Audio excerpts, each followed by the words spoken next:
Hi, it's Cassandra. Come back with another video. Today, I just want to come back and talk a little bit about how sometimes getting out of a cult, and being in abusive relationships and just dysfunctional family units and stuff like that. You suffer through that as a victim, and then you get to a point where you feel like I might as well, you know, whatever happens in life, you get to I might as well stage, might as well stage. And that is the stage that I found myself in after a while of growing up inside of a cult, which I didn't really feel like it. I didn't feel right about it. Then the family that I was in, I didn't feel right. I didn't feel safe. I didn't feel protected. Then getting around certain friends and communities and things like that just didn't really feel okay about things. But because you never are okay with anything, then when things happen to you, you just might as well, you know. And I told you guys how a couple of times I've even wanted to unalive myself. So of course I was in a might as well stage in my life. And that's why when I came back up to bring about the coercion that the predator in my class did, it was something that led me into a stage, that stage, a might as well stage, because it was a stage where I felt like I didn't really care about what happened to me really after that. The anal lingus or whatever you call that he really pushed and prodded on me and was so very aggressive about that. Things that I had never even thought about and never asked him for and didn't want it, but that thing was pushed off on me. So after that, it just like kind of really broke my spirit. So as I continued to move on, making decisions, I know that my spirit started to be broke behind that. So I kind of dated after that. I suffered a second divorce and everything, and started to like date people. And it's like I might as well, because I had whatever happened with me and him. I knew I didn't like him. He never was my type. That's why I was saying that he was like a brother or cousin or whatever to me. I never liked him as a kid. I didn't like him in high school. I just never liked him like that. So when he did that, when he really the thing happened like that, it put me in a position where I really was not okay, you know. And I just try to repress it, but I just try not to get angry with it or whatever. Just try to take responsibility. Like I shouldn't have been there. I shouldn't have did that. I shouldn't have never, whatever. It was always I shouldn't have. Never really taken looking at it like no, he shouldn't have either. He really shouldn't have, because I told him already I didn't like him like that. So anyway, the might as well went on into the situation where let me see, can I plug my phone up? Because it's almost like it's dying. Hmm. Let me see.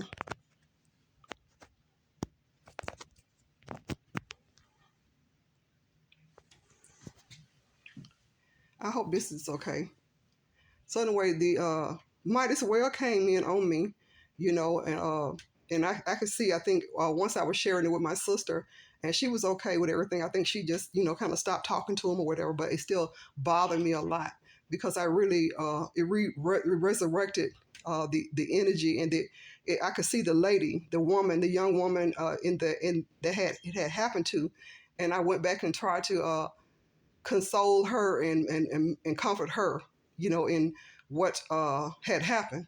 But I realized that that was a turning point in my life, whereas I just didn't really care what happened to me after that, because it's almost like anything can happen to me. I was in a bad religion, bad marriages, and failed marriages and things like that. It's just like, and I took responsibility, but I know that no matter what I was doing, the best I could do, it still seemed like it was never good enough. So as I dated around or whatever, I came to a point where, like I said, when you experiment, when I said I dated short men, I mean, people, everybody who I didn't even really like. It didn't make no difference, because I'm trying to see that, can I get love from somebody? Is it anybody that could love me? Would I be able to get along with anybody? I might as well. What he had done, a classmate or somebody I grew up with, I might as well. So that's my mentality that I adopted. But I see that that was pushing me into a really some bad situations. So as I continue to grow and just get older and everything, I started to just sit out and just be become a grandmother and everything, and just kind of lay low and everything. But experiment even with women, like to say that, hey, you I'm friends with you, but I know you're jealous of me, but I'm gonna hang out with you anyway. I know that we're not really compatible as friends, but I'm gonna hang out with you anyway, just to say I got a friend, I can be with somebody. So this is when I'm telling you that I not only experienced life, I experimented, because it didn't never none of it really felt right. So it pushed me into positions that I just kind of got like gave up on life. And to find out that this same person is still out talking about my name and just doing everything he can to defame me, it just made me feel like, wow, people can really get away with so much, especially when you're quiet. You don't say anything to people. So anyway, that's why I said with the Jehovah's Witness cult, I started to speak out against them, and I will speak out against sexual coercions and people who are predators and things like that, and just know that once you get out of the cult and everything, you started making some different decisions. And sometimes you'll say that they're really bad decisions because we were really taught not to do those things. So yes, you do feel bad about some of the things that you've done and things that have happened to you. But with me now, I know that with the might as well syndrome that I was in, that it had something even to do with the predator, because I know he sent somebody to me, and he actually sent somebody that I really wanted back in high school. And I think I told you guys about it before, that it was somebody that I really liked and everything. Being a young woman and not being able to pick and choose like you wanted to, because you had to do it. Either you had to be with somebody who was in the Kingdom Hall that you may not want. I didn't. I know, because I see a lot of people who have married and they really wanted to be with the people that they wanted to be with. But it was not what I wanted. So I just am coming to say that it was a particular guy who I really wanted after because I got married when I was like 17 years old, and I was in high school still, and it was one that I really liked anyway. So he knew that I liked him, and I knew that I liked him. But anyway, we made a decision back in the day not to go in with each other or whatever, because I was married and I was trying to do the best that I could do with everything. I had made a decision, so I was going to try to stick with it, and that was okay. I had a baby and everything, so I just went on and let it go. But behind the predator standing out and getting wherever he wanted to be around all the people that he stood around with in the class, different classes and everything, and just point out that he's with me now, and how easy I was, how easy and sleazy I was. I guess that's what he's saying.